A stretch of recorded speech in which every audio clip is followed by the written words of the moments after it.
आज हम तटस्थ वक्र बनाना सीखेंगे। तो सबसे पहले ये समझना जरूरी है कि तटस्थ वक्र क्या है। कल भी पढ़ा था हमने।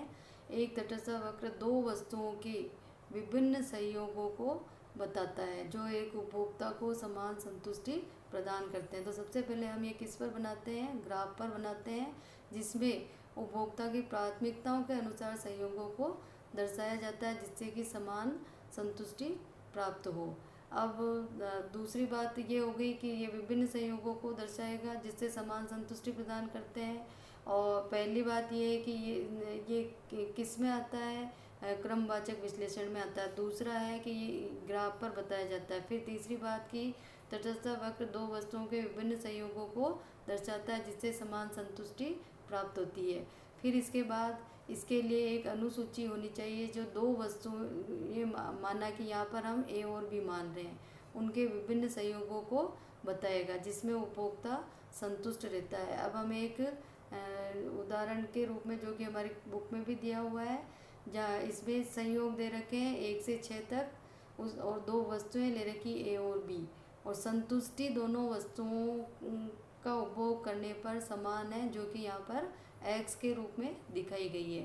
तो जो पहला संयोग है उसमें एक मात्रा का उपभोग करते हैं और बी वस्तु की 25 मात्रा का उपभोग करते हैं। दोनों से हमें समान संतुष्टि प्राप्त होती है। इसी तरीके से दूसरे में ए की मात्रा 2 है, बी की मात्रा 20 है। तीसरे में ए की मात्रा 3 और बी की मात्रा 16 है। चौथे में ए की मात्रा 4 और बी की मात्रा 13 है। पाँचवें में 5 और 11 है। छठे संयोग में 6 और 10 है। अब इसको हम एक ग्राफ पर बनाएंगे। तो एक्स अक्ष पर यहाँ हमने ए वस्तु ली है और वाई अक्ष पर बी वस्तु ली है। तो सबसे पहले ए की एक मात्रा के लिए बी का मान 25 है, तो ये 25 पे यहाँ हम बिंदु अंकित कर देंगे। फिर 2 के लिए 20 पर, इसी तरीके से 3 के लिए 16 पर, 4 के लिए 13 पर लगाया है यहाँ पर, और 5 के लिए 11 पर, और 6 के लिए 10 पर। फिर इन सब बिंदुओं को हम एक साथ मिला देते हैं। तो ये हमें जो वक्र प्राप्त हो रहा है उसको कहेंगे तटस्थ वक्र, जिसको कि हम इंग्लिश में लिखेंगे आईसी। आईसी का मतलब इंडिफरेंस कर्व। अब इसी को, ये तो एक किताब का उदाहरण है, इसी तरीके से हम अगर कोई सिंपल सा उदाहरण लें, जैसे हम कोई दो फल लेते हैं, एक सेब है और एक केला है, तो इसमें दोनों खाने की चीज़ है, दोनों की अलग अलग मात्राओं से, अलग अलग संयोगों से हमें माना कि यहाँ पर समान संतुष्टि प्राप्त हो रही है। और इस संतुष्टि को अब हम, जैसे यहाँ एक्स के रूप में लिया था, वहाँ हम लेते हैं कि 10 अंकों के रूप में ले लिया हमने इस तालिका में। तो संतुष्टि माना 10 है जो कि सभी संयोगों के लिए समान है। तो पहले संयोग में सेब की मात्रा 9 है और केले की मात्रा 1 है। दूसरे में सेब की मात्रा 8 और केले की मात्रा 2 है। तीसरे संयोग में सेब की मात्रा 6, केले की मात्रा 4 है। चौथे संयोग में सेब की मात्रा 4 और केले की मात्रा 6 है। पाँचवें में केले की मात्रा 2 और सेब की मात्रा 2 और केले की मात्रा 8 है। इनको भी हम उसी तरीके से ग्राफ पर बनाएंगे। तो यहाँ एक्स अक्ष पर हमने केले की मात्रा ली है, वाई अक्ष पर सेब की मात्रा ली है।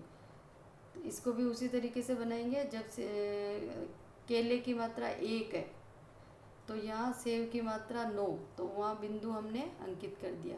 फिर उसके बाद जब 2 केले की मात्रा है तो सेब की मात्रा 8 पर बिंदु लगा दिया। इसी तरीके से 4 केले की मात्रा है तो 6 सेब की मात्रा है, तो उस बिंदु को हमने अंकित कर दिया। फिर इसी तरीके से जब 6 केले की मात्रा है तो सेब की मात्रा 4 है, और जब 8 केले की मात्रा है तो सेब की मात्रा 2 है। इन सब बिंदुओं को हमने एक साथ मिला दिया। तो ये जो कर्व प्राप्त हुआ है या वक्र प्राप्त हुआ है जो तटस्थ वक्र है।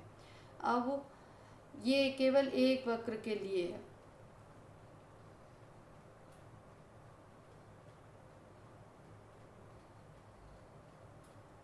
अगर हम किसी ग्राफ पर एक साथ दूसरे वक्र भी बना दें, जैसे तटस्थ वक्र के साथ दूसरे तटस्थ वक्र भी बना दें जो दूसरे संयोगों के लिए हो, तो जैसे यहाँ हमने और बना रखे हैं, पहला वक्र फिर दूसरा जिसको नाम दिया है IC2, तीसरा बनाया है IC3। तो अलग अलग संयोगों से अलग अलग तटस्थ वक्र जब एक साथ बनाए जाते हैं तो ये सब जो वक्र एक साथ बनाए जाएंगे, इन वक्रों को हम क्या कहेंगे, तटस्थ मानचित्र। और इनसे हमें ये समझ में आता है कि ये जो वस्तुएं हैं, जो एक साथ हमने दो वस्तुएं ली है जिनसे हमें संतुष्टि समान प्राप्त होती है, ये वस्तुएं एक प्रतिस्थापन वस्तुएं होती है, क्योंकि दोनों वस्तुओं से जैसे जितनी अगर हम सेव और केले में से एक चीज़ का उपयोग करें तो कुल संतुष्टि 10 के लिए हम कुल 10 सेव का ही उपयोग में या उपभोग कर सकते हैं। तो एक दूसरे की प्रतिस्थापन है, क्योंकि संतुष्टि एक की जगह दूसरे का उपयोग करने पर हमको समान रूप से प्राप्त होगी। तो अब ये प्रतिस्थापन वस्तुएं हैं जिनके बारे में हम आगे पढ़ेंगे।